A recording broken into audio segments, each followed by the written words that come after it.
Welcome, welcome, welcome. We are about ready to start. Can I hear from you one more time? Who wants to stand with Arizona?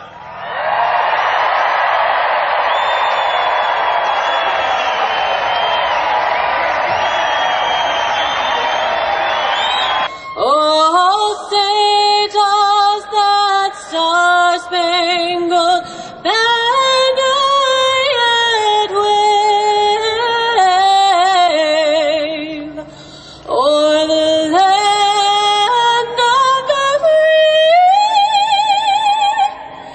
and the home of the brave?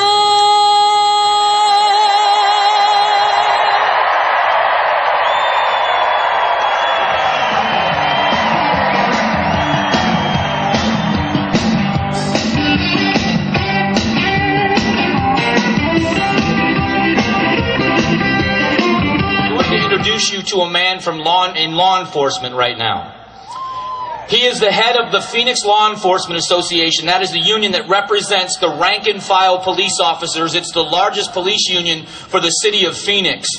And just in the last few days, he has again had to do his duty and go and visit the widow of another young officer who gave his life in the line of duty. And I can't imagine how you find the words to say to a young woman who has got a 2-year-old and a 2-week-old that her husband won't be returning home.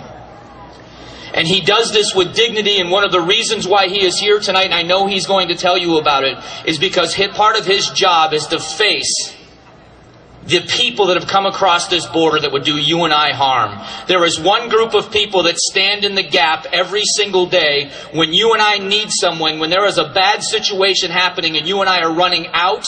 These are the men and women that are running in, and that's the law enforcement community. And as much as we honor our veterans, why don't we take a moment and honor our law enforcement officials as well? Ladies and gentlemen, representing the Phoenix Law Enforcement Association, their president, Mr. Mark Spencer.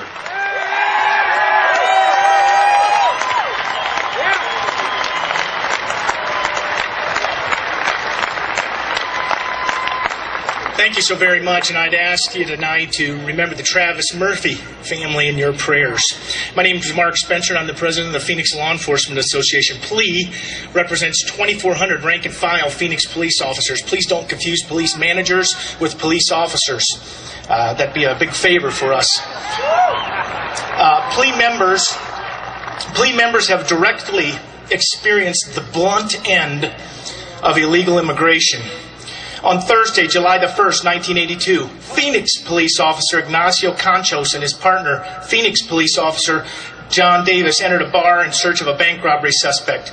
Both officers were mortally wounded when the illegal alien suspect began shooting inside the bar. Efren Contreras Lopez was a multiple crosser. On Friday, May 27th, 1988, Phoenix police officer Ken Collins was murdered by an illegal alien carrying out a bank robbery. Rudolfo Romero, one of the killers, remained at large for 12 years in Mexico and was extradited under the assurance that the death penalty would not be pursued. On Monday, September 15th, 1997, Phoenix police officers Jim Cleaver and Jerry Kilgore were gunned down by an illegal alien who had violated the terms of his probation. It should be noted that the first stipulation for a person on probation in the state of Arizona is to be a law-abiding citizen. For a judge to place an illegal alien on probation facilitates the impossible. On Sunday, December 21st, 1997, Phoenix police officer Brian Wilbur was seriously injured when he was struck by a car driven by an intoxicated illegal alien. On Friday, March 26th, Phoenix police officer Mark Atkinson was murdered in an ambush by 3 illegal aliens. On Monday, March 26, 2001, Phoenix police officer Jason Schechterly was severely burned when an illegal alien driving a taxi cab collided into the rear of his police car. On Saturday, April 12, 2003, Phoenix police officer Robert Sitex was shot and seriously injured by an illegal alien involved in an armed carjacking. The illegal alien was a multiple crosser. On Tuesday, September 18, 2007, Phoenix police officer Nick Earfley was murdered by an illegal alien during during a contact reference a civil traffic violation.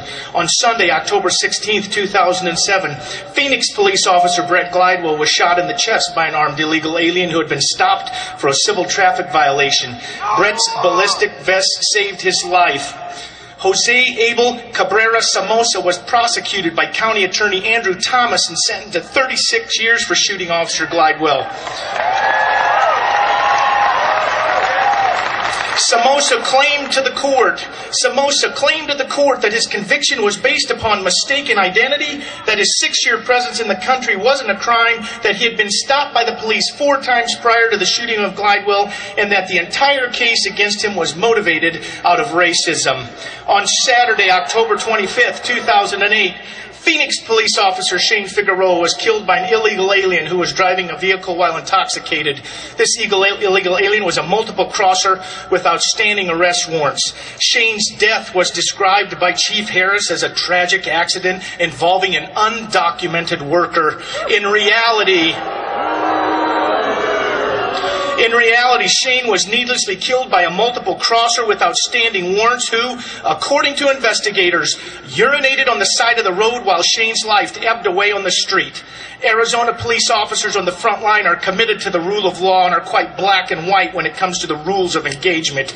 Arizona police officers don't call a drug dealer an unlicensed pharmacist. They don't call a bank robber an aggressive borrower with bad credit. A softened tone for those committing the crime of illegal immigration can be highly offensive to those who are sworn to uphold the law. At least 6 Phoenix police officers killed and 6 seriously injured by illegal aliens. 12 officers. We call that a dozen in Arizona, and 1 is one too many.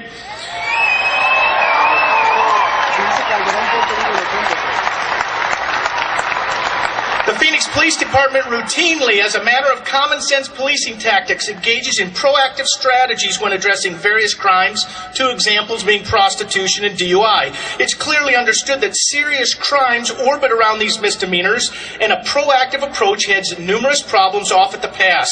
Starting around March 2004, when it came to the crime of illegal immigration, the Phoenix Police Department pulled the plug and abandoned this proactive strategy.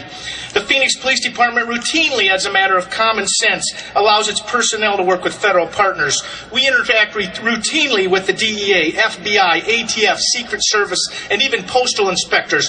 But when it came to the crime of illegal immigration, starting around March 2004, the Phoenix Police Department pulled the plug and restricted an isolated partnership with ICE. This abandonment was clearly seen in what's known as Operations Orders 1.4.3. Simply translated, Ops Orders 1.4 mandated that an illegal alien commit another crime or serious felony before an officer could contact ICE. When it came to illegal immigration in Phoenix, another crime, another victim, another cost, more damage were required prior to a police phone call to ICE for disposition. Our members believe that this policy was broken.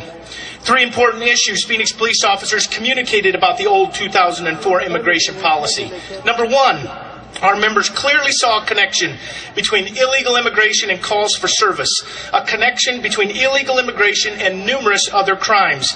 The old 2004 immigration policy did not cultivate deterrence. Number 2, Phoenix police officers do not believe that skin color dictates conduct. Ethnicity is not indicative of criminality. Crime is a choice. Number 3, the federal government is failing miserably at protecting the borders.